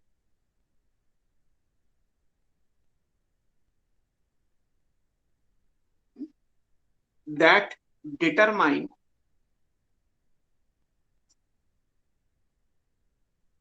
A biological character या बायोलॉजिकल ट्रीट। ट्रीट या कैरेक्टर की एक ही बात। तो फैक्टर क्या है? वो इनहेरिटेंस की यूनिट है जो एक बायोलॉजिकल ट्रेट को डिटरमाइन कर। जैसे टॉल के लिए कैपिटल टी, डॉर्फ के लिए स्मॉल टी, वॉयलेट के लिए कैपिटल बी, राउंड के लिए कैपिटल आर, ये जो भी हमने लिखे वो क्या है? फैक्टर्स कहलाते हैं। और इन्हीं फैक्टर का अगर हम पेयर बना दें, कैपिटल टी, स्मॉल टी, तो ये क्या बन जाएगा? जीन। अगर आप कैपिटल टी लिखोगे तो क्या होगा? जीन होगा। और उसमें से सिर्फ एक टी लिखा हुआ है तो क्या होगा? फैक्टर होगा। ये डिफरेंस है। तो अगर जैसे मैं इसको अगर मेंडल के सेंस में लिखूं तो हमारे पास ट्रेट यानी कैरेक्टर क्या है? लाइक टॉल, ये तो हमारा हो गया ट्रेट। इसका हमें क्या बनाना है? Pair of unit factors. तो आप कैसे लिखते हो? Capital T. इसमें ये यूनिट फैक्टर का पेयर है, यानी कि अगर आपने सिर्फ इस कैपिटल टी लिखा तो ये क्या होगा? फैक्टर होगा। और अगर कैपिटल टी यानी फैक्टर का पेयर बना दोगे तो क्या बन जाएगा? कैपिटल टी कहलाएगा जीन। जीन अभी हम डिफाइन नहीं करें क्योंकि जीन आपकी मॉलिक्यूलर बायोलॉजी वाले चैप्टर से शुरू होता है। तो या कर भी देंगे डिफाइन तो भी हमें जीन टर्म फिलहाल नहीं पढ़ना, क्योंकि मेंडल ने फैक्टर वर्ड यूज किया था, जीन नहीं। जीन का जो टर्म है वो जॉनसन ने दिया था, gene term was coined bye Johnson. लेकिन जीन को अगर आप डिफाइन करोगे तो मॉलिक्यूलर बायोलॉजी में जाओगे। जीन कहलाता है डीएनए का छोटा सा टुकड़ा जो किसी बायोलॉजिकल ट्रेट को डिटरमाइन करता है। अब अगर डीएनए बोलूंगा तो फिर डीएनए क्या होता है ना, या डीएनए में जीन कैसे ढूंढोगे, उसके लिए हमें मॉलिक्यूलर बेसिस ऑफ इनहेरिटेंस पे, क्योंकि जीन मॉलिक्यूल है, वो मॉलिक्यूलर बेसिस ऑफ इनहेरिटेंस है, और ये बेसिकली कहा जाए तो फिजिकल बेसिस ऑफ इनहेरिटेंस है ना। वो मॉलिक्यूल्स का मतलब हो गया केमिकल बेसिस ऑफ इनहेरिटेंस, है ना। इनहेरिटेंस तो सभी है लेकिन अलग अलग तरीके से हैं। एक क्रोमोसोम से लेके एक फैक्टर तक हमारे पास अलग अलग लेवल है ना। कुछ लोग कहते हैं क्रोमोसोम से इनहेरिटेंस होता है, फिर कहते हैं कि डीएनए से इनहेरिटेंस होता है, फिर कहते हैं सारा डीएनए नहीं होता, जीन से सर इनहेरिटेंस होता है, ऊपर शो करना। फिर ये भी आता है कि जीन से नहीं होता, करेक्टर को गवर्न तो एक्चुअली फैक्टर करता है, तो फैक्टर से इनहेरिटेंस होता है। तो सबकी अलग अलग डेफिनेशन है। इसी फैक्टर को आजकल आप क्या बोलोगे, फैक्टर क्या लाएगा, अभी हम पढ़ेंगे, इसको बोला जाएगा एलील, नए टर्मिनोलॉजी के हिसाब से। और ये पूरा का पूरा जो कैपिटल टी है, ये क्या बन जाएगा, ये बन जाएगा जीन। जीन वो जो इस पर्टिकुलर कैरेक्टर को गवर्न कर रहा है। Character is tall, gene is capital T. Gene को आप बोल सकते हो pair of unit factor in terms of Mendel. और एक जीन में दो फॉर्म्स होती हैं, तो ये फॉर्म क्या कहलाती है, एलील, या एक फॉर्म को क्या बोलोगे, फैक्टर। तो पुराने टर्म्स में फैक्टर है, नए टर्म में एलील है। पुराने टर्म्स में फैक्टर का पेयर है, नए टर्म्स में इसको जीन बोलते हैं। जीन और एलील मॉलिक्यूलर बेसिस में आते हैं, फैक्टर और फैक्टर का पेयर मेंडेलियन जेनेटिक्स में आता है। ये पैरेललॉजी है, एक दूसरे के पैरेलल टर्म्स।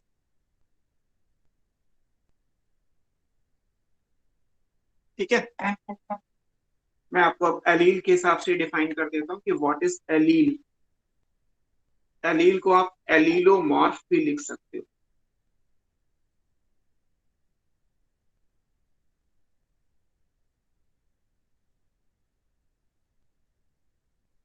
एलील्स या एलीलोमॉर्फ्स क्या कहलाती है, एक ही जीन की दो ऑल्टरनेटिव फॉर्म्स। ऑल्टरनेटिव फॉर्म्स का मतलब है जो होमोलॉगस पेयर ऑफ क्रोमोसोम होता है। होमोलॉगस पेयर ऑफ क्रोमोसोम समझते हैं ना, क्योंकि आपने सेल डिवीजन में मियोसिस के टाइम पे पढ़ा होगा, और वो ऑलरेडी आप पढ़ ही चुके होंगे अब तक।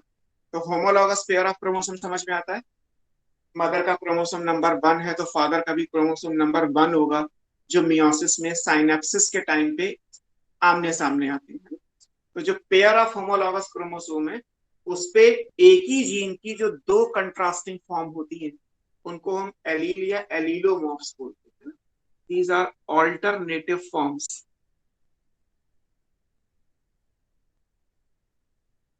Of the same gene. ऐसा भी नहीं है दो जीन की फॉर्म ले लो, कैपिटल टी स्मॉल एक्स, फिर आप कहो कि सर ये भी तो जीन है, तो नहीं हो सकता, क्योंकि कैपिटल टी अलग जीन का है और एक्स अलग जीन का है। कैपिटल टी स्मॉल टी ले सकते हो या कैपिटल एक्स स्मॉल एक्स ले सकते हो। एक ही जीन की दो ऑल्टरनेटिव फॉर्म, एक कैपिटल एक स्मॉल में जैसे लिखते हो वो। So alternative forms of the same gene, ये होती कहाँ है, लोकेटेड एट, सर ये रिपीट, बोलो बेटा। सर रिपीट कर दो, एलील और एलीलोमॉर्फ। अभी कर रहा हूँ। Same locus in homologous chromosomes of the individual।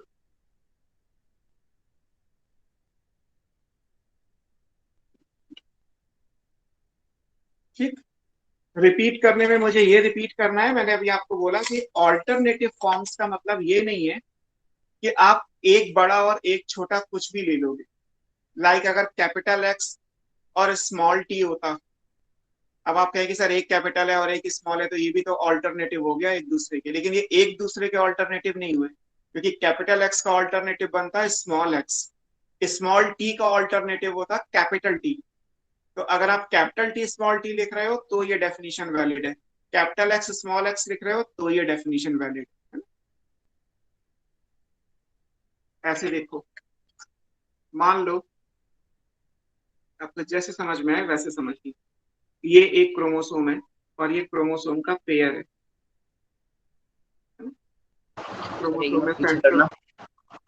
लो, पहले आप लिख लो जो आपको लिखना है, फिर मैं समझाऊंगा। सर एक सेकंड बस।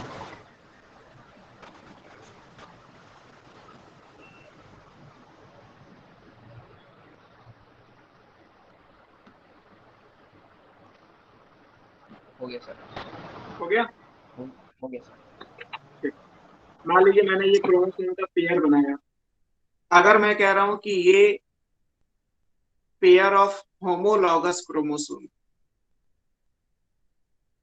जैसे ऑलरेडी आपने मियोसिस में पढ़ा होगा कि होमोलॉगस क्रोमोसोम की पेयरिंग कब होती है? साइनेप्सिस जो कहलाती है। बताओ किस स्टेज पे होमोलॉगस क्रोमोसोम की पेयरिंग होती है? Sir zygotene. जाइगोटीन में? यस, जाइगोटीन में होमोलॉगस क्रोमोसोम की पेयरिंग होती है जिसे साइनेप्सिस बोलते हैं। तो मान लीजिए अगर ये होमोलॉगस क्रोमोसोम का पेयर है तो उसका मतलब ये होगा कि यहाँ पे जितने भी जीन्स होंगे इसी का कंट्रास्टिंग फॉर्म आपको यहाँ नजर आए। फॉर एग्जाम्पल, अगर मैं यहाँ पे बना देता हूं कि यहाँ पे इस पोजीशन पे कैपिटल एक्स है, ये पोजीशन, तो इस सेंट्रोमियर से इतनी ही पोजीशन पे स्मॉल एक्स भी होगा। कैपिटल एक्स के सामने स्मॉल एक्स, कैपिटल टी के सामने स्मॉल टी, स्मॉल वाई के सामने कैपिटल वाई, स्मॉल ए के सामने कैपिटल ए, तो ही ये पेयरिंग होगी। पेयरिंग होने क्यों होता है? पेयरिंग ऐसे नहीं कि कुछ भी पेयर बना दोगे। पेयरिंग का मतलब है जो जीन का सीक्वेंस यहाँ है इसी का कंट्रास्टिंग सीक्वेंस आपको यहाँ नजर आएगा। That's why they are called pair of homologous chromosome. तो स्मॉल एक्स और कैपिटल एक्स क्या है? स्मॉल एक्स लिखा हो या कैपिटल एक्स लिखा हो, ये क्या है? These R allele. इन्हें क्या बोलोगे? एलील। इसी को पुराने क्लासिफिकेशन में क्या बोला गया, पुराने टर्म्स में क्या बोला गया? फैक्टर। और अगर आपने इसका पेयर बना दिया कैपिटल एक्स स्मॉल एक्स, तो ये क्या बन गया? Gene, means pair of factor. अब आई बात समझ में? और ये होंगे एक ही क्रोमोसोम पे, एक ही क्रोमोसोम के पेयर पे, अलग अलग पे नहीं। अगर मान लीजिए आप ये कहें कि सर मैं ऐसे बना लेता हूं, लाइक ये एक क्रोमोसोम है और एक ये क्रोमोसोम है, ये सेंट्रोमियर हो गई। आपने कहा कि सर यहाँ पे बना देता हूं कैपिटल ए इस जगह पे और यहां बना देता हूं स्मॉल वाई। अब भी तो सर ये पेयर ऑफ क्रोमोसोम है और कैपिटल ए के सामने स्मॉल वाई है, तो क्या ये एक दूसरे की एलील कहलाएंगी? नहीं। क्यों नहीं कहलाएंगी? क्योंकि इन दोनों क्रोमोसोम की पेयरिंग हो ही नहीं सकती। ये नॉन होमोलॉगस क्रोमोसोम कहलाएंगे। अगर आप लिख भी रहे हैं तो ये पेयर तो है, but this is a pair of non homologous, और नॉन होमोलॉगस पे एलील आ ही नहीं सकती है ना? तो कैपिटल ए और स्मॉल वाई एलील्स नहीं हो सकती। एलील होंगी भी तो अलग अलग कैरेक्टर की। कैपिटल ए किसी और कैरेक्टर की एलील है, स्मॉल वाई किसी और कैरेक्टर की एलील या फैक्टर है। यहाँ पे कैपिटल एक्स और स्मॉल एक्स जो था वो एक ही कैरेक्टर के कंट्रास्टिंग फॉर्म्स है, एक बड़ा एक छोटा, या इधर लिख लीजिए एक छोटा एक बड़ा, उससे कोई फर्क नहीं पड़ता। अब आ रही बात समझ में कि एलील और एलील का पेयर जीन, और ऐसे फैक्टर और फैक्टर का पेयर। फैक्टर के पेयर को सिर्फ पेयर ऑफ फैक्टर ही लिखा जाता है, उसको कोई नाम नहीं दिया था मेंटल। हो गई बात क्लियर? अभी भी किसी को डाउट है? आगे मत करिएगा गड़बड़, है ना? यहाँ पे याद रखिएगा सारी चीज। अब यहाँ पे सिचुएशन क्या है? हर एक एलील की एक डेफिनेट पोजीशन होती है। मैंने यहाँ पे लिखा था, ये लिखा है at the same locus. Locus क्या होता है?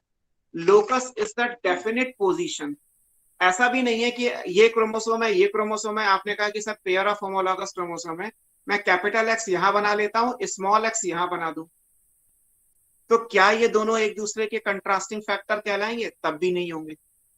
क्योंकि ये जो कंट्रास्टिंग एलील या फैक्टर है वो सेम लोकस पे होने चाहिए। लोकस क्या कहलाता है? Position of a allele on a chromosome या position of a gene on pair of homologous chromosome. या तो पेयर ले रहे हैं तो ये पूरा जीन है दोनों को मिला के, और अगर एक क्रोमोसोम ले रहे हैं तो ये एलील है।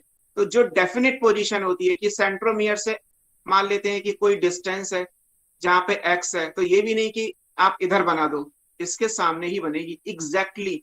अगर ये 10 सेंटीमीटर है तो ये भी 10 ही सेंटीमीटर होगा, 9.9999 भी नहीं हो सकता, एग्जैक्ट सेम आएगा, है ना।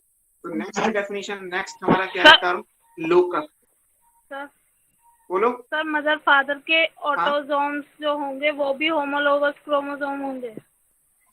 हाँ, और क्या।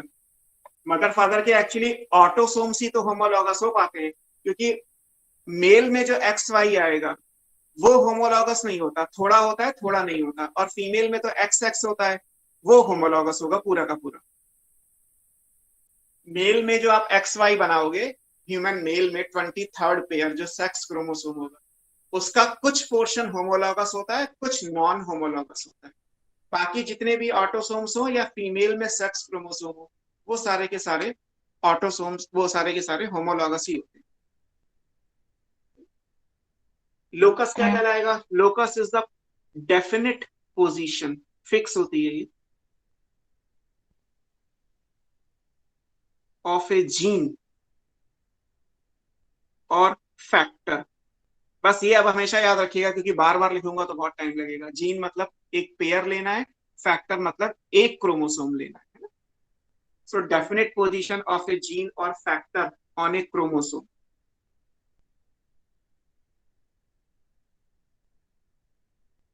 फैक्टर है तो एक क्रोमोसोम, जीन होगा तो पेयर ऑफ होमोलॉगस क्रोमोसोम। तो जैसे ये इसकी डेफिनेट पोजीशन है, ये जो डॉट बना हुआ है, ये डॉट क्या है? This is locus. अगर आपने कैपिटल एक्स स्मॉल एक्स एक सेम लोकस पे ले लिया तो ये क्या बन गए? ये बन गए gene, pair of unit factor.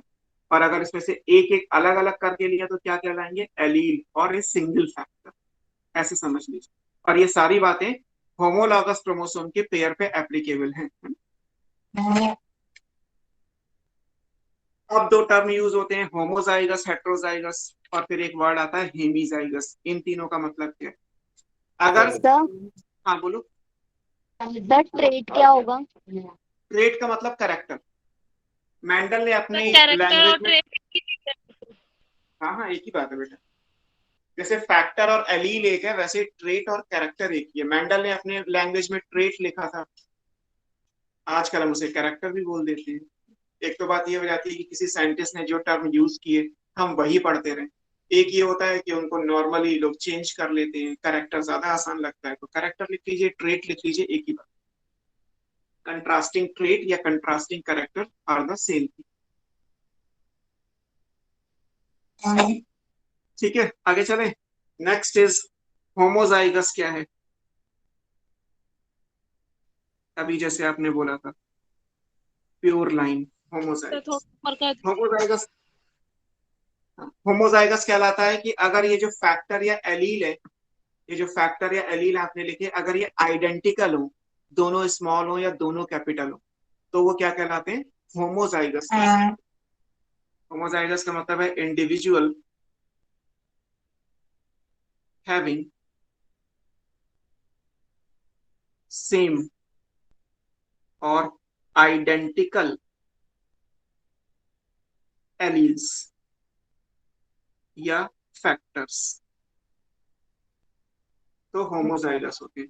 जैसे आपने लिखा capital T capital T, capital X, small Y, small A, कुछ भी लिख लीजिए, दोनों एक जैसे हो, या तो दोनों कैपिटल हो या दोनों स्मॉल, तो क्या कहलाएगा?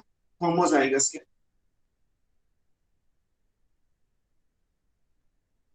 सर जरा ऊपर कर दीजिए। लाइक दिस या ऐसे? सर ऊपर का देखना है। ये ऐसे देखना है? यस सर, थोड़ा और ऊपर।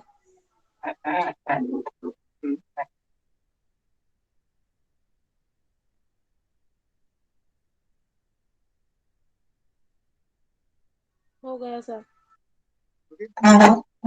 अब नेक्स्ट आता है हेट्रोजाइगस, अगर एक कैपिटल एक स्मॉल हो।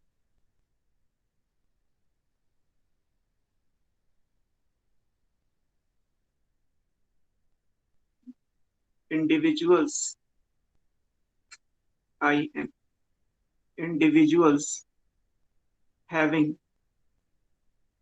डिफरेंट या non identical alleles.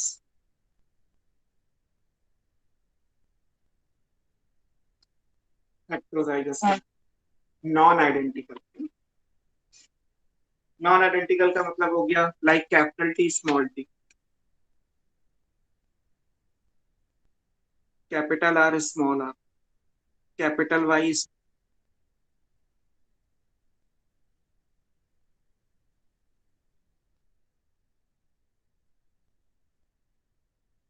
Sir mike off हो गया है आपका।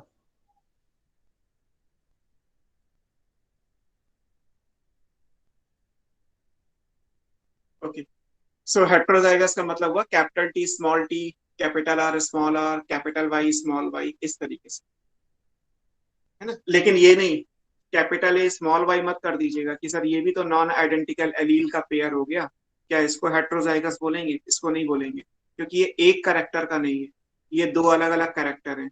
ये नॉन होमोलॉगस क्रोमोसोम है। हमारी जितनी भी बात हो रही है वो होमोलॉगस क्रोमोसोम को लेके हो रही है।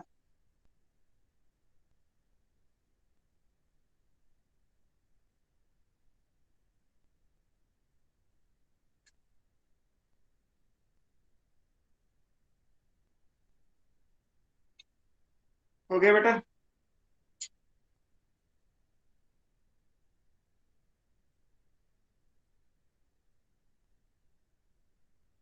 अब बताओ, किसी को कुछ डाउट है, कुछ अभी पूछना है?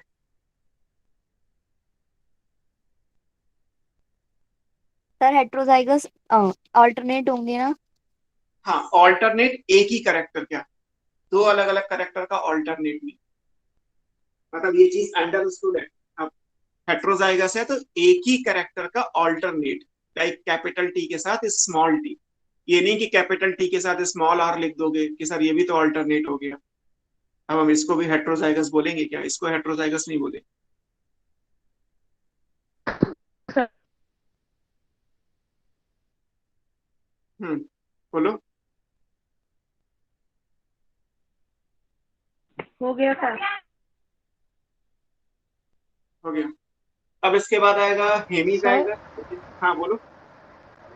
सर एक डाउट था कि हम्म, जैसे कि character is height but hmm, trait trait हो सकता है टॉल और डॉर्फ बट तो फिर मुझे पूछना था कि मतलब ऐसा है या फिर आपने कहा भी सेम होगा। नहीं सेम है, मतलब जैसे अगर आपके की plant character height, plant height है और उसके दो ट्रेट्स ले लें, तो ट्रेट में एक ट्रेट टॉल ले लेते हैं, एक ट्रेट डॉफ ले लेते हैं, तो आप इसे उल्टा भी कर सकते हो। लाइक ट्रेट हमारा प्लांट हाइट हो गया, उसमें हम दो करेक्टर ले लेते हैं, एक टॉल करेक्टर है और एक डॉफ करेक्टर वाला बात है। मतलब इसमें कोई कंफ्यूजन रखना नहीं है आपको अपने लेवल पे, कि आप जो दो कंट्रास्टिंग डोमिनेंट और रिसेसिव बोलोगे, जैसे ये थे ना डोमिनेंट करेक्टर है, तो डोमिनेंट करेक्टर टॉल को ही तो बोलते हो, या रिसेसिव करेक्टर क्या है प्लांट हाइट में, तो डॉर्फ है। ऐसा तो ना वो लिखा जाता है जैसे आप कहना चाह रहे हैं कि डोमिनेंट ट्रेट टॉल हो, डोमिनेंट रिसेसिव ट्रेट डॉफ हो, और जो कैरेक्टर है वो प्लांट हाइट हो। तो कैरेक्टर और ट्रेट में कोई कंफ्यूजन नहीं करना है कि हम जब एक एक बोलेंगे कैरेक्टर तो वो है, और जब उसकी दो कंट्रास्टिंग फॉर्म्स बनाएंगे तो उनको ट्रेट बोला जाए, ऐसा कुछ नहीं है ना। दोनों जगह आप इंटरचेंज करके यूज कर सकते हैं। आपके लेवल पे ऐसी कोई भी बात कहीं दूर दूर तक नहीं आएगी कि जो कैरेक्टर है वो मेन है और जो ऑल्टरनेटिव फॉर्म्स बनती है उनको ट्रेट्स कहा जाए, ऐसा कुछ नहीं है। क्योंकि आगे आप ओके सर। एनसीईआरटी में पढ़ोगे तो लिखा होगा डोमिनेंट कैरेक्टर, तो डोमिनेंट कैरेक्टर आपके हिसाब से तो डोमिनेंट ट्रेट होना चाहिए, लेकिन एक्चुअली ऐसा है ही नहीं, इसीलिए डोमिनेंट कैरेक्टर बोलो या डोमिनेंट ट्रेट बोलो, एक ही बात।